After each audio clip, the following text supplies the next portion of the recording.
مرحبا أهل الكمال مرحبا أهل النوادي. Yang perlu saya sampaikan, salah satu karya beliau yang berjudul Al-Anwarul Qudsiyah fi Ma'rifatil Qawaidis Sufiyah menyatakan, tadi kan pembahasan masalah wahyu. Nabi mendapatkan wahyu dengan cara kedua melalui malaikat Jibril. Kalau kita baca teks-teks hadis yang disampaikan oleh Rasulullah SAW dan juga para ulama, ada redaksi kata mengatakan Allama Jibril Sayyidina Muhammad SAW. Allama Jibril Sayyidana Muhammadan sallallahu alaihi wasallam. Atau yu'allimu Jibril, atau yu'allimuhu Jibril, yang memiliki arti malaikat Jibril mengajarkan kepada Nabi Muhammad. Malaikat Jibril telah mengajarkan kepada Nabi Muhammad. Malaikat Jibril sedang mengajarkan kepada Nabi Muhammad SAW. Maka secara tekstual redaksi kata tersebut menunjukkan bahwa malaikat Jibril adalah guru, sedangkan Nabi Muhammad adalah murid. Ada penjelasan tentang masalah ini dijelaskan oleh Al-Imam Zarwuq. Al-Imam Zarwuq Al-Fasi namanya. Dalam kitab Abdul Wahab Sya'rani mengutip ucapan beliau bahwa malaikat Jibril datang seakan-akan sebagai seorang guru di hadapan Nabi. Seakan-akan sebagai seorang guru di hadapan Nabi Muhammad sallallahu alaihi wasallam untuk menunjukkan bahwa agama yang dibawa oleh Nabi Muhammad tidak cukup belajar lewat teks, tapi juga harus belajar lewat guru. Jadi semacam formalitas. Malaikat Jibril datang seakan-akan mengajar kepada Nabi Muhammad sallallahu alaihi wasallam dan Nabi Muhammad menjadi murid. Padahal Nabi SAW ini tidak ada guru. Gurunya Nabi itu Allah Subhanahu wa ta'ala. Selain daripada itu tidak ada. Yang menyatakan Allah dalam Al-Quran, wa anzalallahu alaikal kitaba wal hikmata wa 'allamaka ma lam takun ta'lam wa kana fadlullahi 'alaika 'azima. Allah berfirman dalam Al-Quran, Allah telah menurunkan kepada Nabi Muhammad Al-Quran dan sunnah dan hikmah dan ilmu. Jadi al-hikmah artinya bisa banyak. Dan dia Allah mengajarkan kepada Nabi Muhammad. Dia Allah. Allamaka. Allamaka artinya allamaka, dia Allah telah mengajarkan.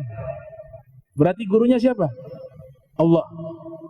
Gurunya Nabi Muhammad Allah. Allamaka ma lam takun ta'lam, pakai huruf ma bermakna syamil. Dia Allah mengajarkan kepadamu, kamu di sini Nabi Muhammad. Ma lam takun ta'lam, segala sesuatu, segala ilmu, seluruh ilmu yang tidak pernah ada, yang tidak pernah engkau ketahui. Ayat ini sudah jelas menunjukkan bahwa guru Nabi Muhammad adalah Allah. Malaikat Jibril hanya bertugas membuat sebuah simulasi, sebuah ilustrasi percontohan bahwa agama Islam jika ingin kita pelajari dengan baik dan benar harus memiliki guru yang bersanad sampai kepada Nabi Muhammad sallallahu alaihi wasallam. Padahal terbalik. Nabi yang guru, malaikat Jibril yang murid. Terbalik. Dari mana bisa ketahuan terbalik? Nabi yang guru, malaikat Jibril adalah murid. Hadis Jibril. Ada namanya hadis Jibril. Hadis Jibril ini kan populer. Diriwayatkan oleh Imam Muslim, oleh Imam Nawawi dalam kitab Arba'in An-Nawawiyah juga. Malaikat Jibril datang. Betul tidak? Kemudian bertanya ke Nabi, ya Rasulullah, apa itu Islam? Nabi menjelaskan Islam itu begini. Singkat saja biar waktu bisa tercukupi. Selesai Nabi jelaskan apa itu Islam, malaikat Jibril bertanya lagi, apa itu iman? Nabi menjawab, iman adalah seperti ini. Yang ketiga, apa itu ihsan? Nabi jelaskan ihsan. Apa itu tanda hari kiamat? Atau kapan itu hari kiamat? Nabi mengatakan, yang ditanya dengan yang bertanya sama-sama tidak tahu. Ini juga perlu digaris bawahi. Tidak tahu di sini kapan hari kiamat bukan karena Nabi tidak tahu, tapi Nabi dilarang memberitahukan oleh Allah Ta'ala. Karena seandainya diberitahukan kapan hari kiamat, waktunya, harinya, tahunnya, tanggalnya, maka yang muncul adalah kekacauan. Sehingga Nabi katakan dalam hadis yang disebutkan dalam kitab Lataiful Minan, kitab Lataiful Minan disusun oleh Al-Imam Atha'illah Sakandari. Itu Nabi mengatakan, allamani rabbi thalathata ulum. Penciptaku Allah Ta'ala mengajarkan kepadaku 3 ilmu. Ilmu yang pertama Allah ajarkan kepadaku dan Allah perintahkan aku untuk mengajarkan kepada manusia. Ilmu yang kedua Allah ajarkan kepadaku dan Allah berikan pilihan kepadaku, bisa diajarkan atau tidak diajarkan. Ada pilihan, boleh Nabi sampaikan, boleh tidak Nabi sampaikan. Dan ilmu yang ketiga Allah ajarkan kepadaku ilmu tersebut dan Allah melarang diriku untuk menyebarkan ilmu tersebut. Nah, jadi tidak ada yang Nabi tidak tahu. Seluruh ilmu Nabi tahu. Nah, konteks hadis tersebut sangat jelas bahwa malaikat Jibril datang menunjukkan jati diri sesungguhnya bahwa beliau ini bukan gurunya Nabi Muhammad tapi murid. Karena malaikat Jibril datang menggunakan pakaian putih, kemudian dengan duduk beradab di hadapan Nabi, kemudian bertanya layaknya seorang murid. Dan Nabi menjelaskan, menunjukkan Nabi adalah seorang guru. Itu yang pertama dalam hadis.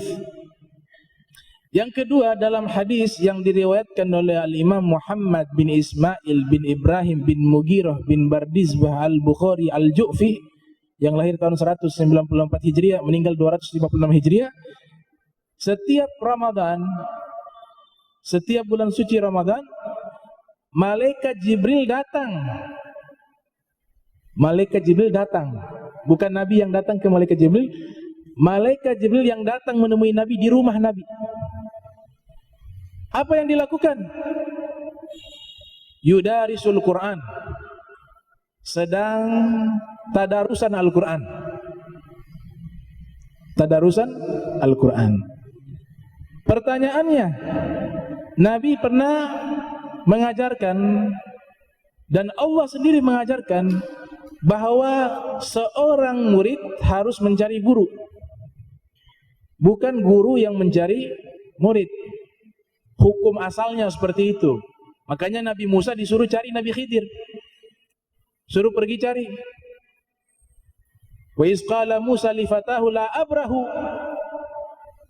Nabi Musa berkata kepada muridnya Nabi Yusha bin Nun, aku akan berjalan terus.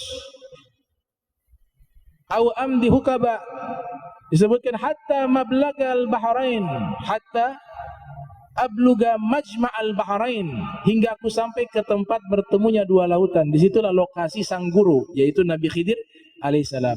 Nabi Musa disuruh pergi cari. Maka sama malaikat Jibril bulan Ramadan datang menemui Nabi Muhammad untuk belajar Al-Quran kepada Nabi Muhammad SAW.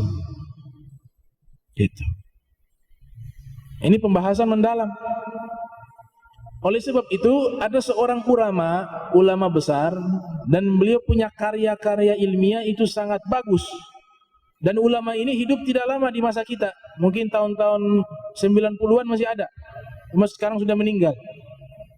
Ulama di Suriah, mazhabnya Hanafi, namanya Syekh Abdul Fattah Abdul Guddah, namanya Syekh Abdul Fattah Abu Guddah. Yang pertama Abdu, Abdul Fattah. Yang kedua Abu Guddah. Ini punya kitab indah, kitabnya cantik, kitabnya luar biasa. Saya punya beberapa kitab beliau. Di antara kitab beliau yang sangat cantik, sangat indah, berjudul Ar-Rasul Al-Muallim. Ar-Rasul Al-Muallim wa asalibuhu fi ta'lim. Nah, nama kitabnya itu. Ar-Rasul Al-Muallim wa asalibuhu fi ta'lim, nama kitabnya. Artinya apa? Ini baru judulnya sudah bagus. Baru judul kitabnya sudah menarik. Ar-Rasul, yaitu Nabi Muhammad sallallahu alaihi wasallam, Al-Muallim, beliau seorang guru, bukan seorang murid. Ar-Rasul Al-Muallim, Nabi Muhammad sallallahu alaihi wasallam Al-Muallim adalah seorang maha guru.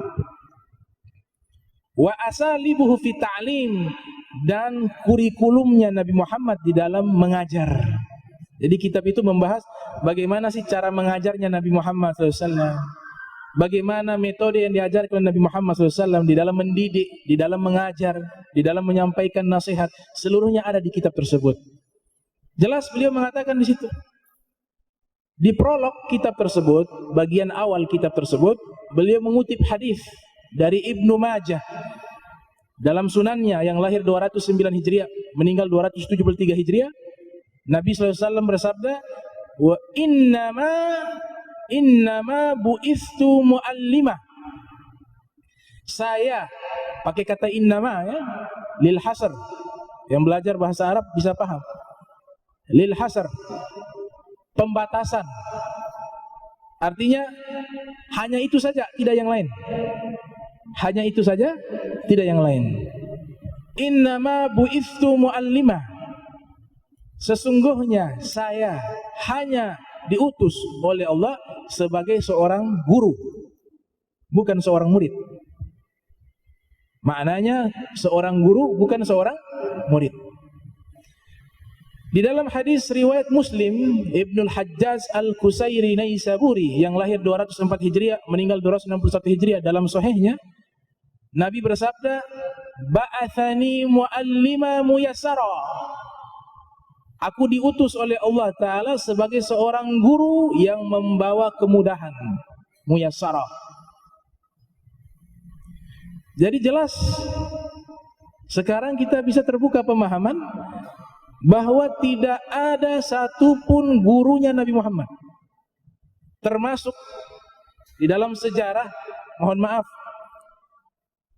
walaupun ini banyak tertulis di dalam kitab-kitab,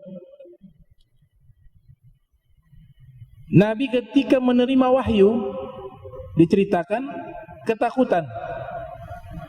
Kemudian Nabi kebingungan mendatangi Sayyidatuna Khadijah. Setelah itu Sayyidatuna Khadijah membawa Nabi bertemu dengan seorang keluarganya. Nama siapa? Waraqah. Waraqah bin Naufil. Ya, Waraqah bin Naufil atau Naufil bin Waraqah, Waraqah bin Naufil namanya, ahli kitab. Benar ada ya di buku. Dan di saat itu terjadi wawancara. Terjadi wawancara. Jadi dikatakan, ini saya ketemu dengan orang wujudnya seperti ini. Jadi Nabi bertanya kembali ke Waraqah. Waraqah menjelaskan, oh itu namanya Namus, malaikat Jibril. Oh ini begini, ini begini, ini begini. Posisi kejadian pada waktu itu seakan-akan Nabi ini tidak tahu apa-apa. Sedangkan Waraqah ini lebih tahu dari Nabi. Maka hal ini dengan konteks ayat, walaupun ayat ini belum turun. Ayat ini belum turun, tapi ayat ini godim. Apa itu godim? Ayat Al-Quran adalah kalamullah. Awalnya tidak ada, karena dia ikut dengan Allah. Jadi bukan berarti ayat itu turun baru Nabi jadi alim, tidak. Sebelum ayat itu turun sudah menegaskan bahwa Nabi Muhammad adalah sumber seluruh ilmu. Sallallahu alaihi wasallam. Maka sejarah seperti ini perlu penjelasan lebih mendalam, perlu kajian lebih mendalam. sehingga kita bisa mengetahui kemuliaan Nabi Muhammad sallallahu alaihi wasallam yang sempurna dari seluruh sisi.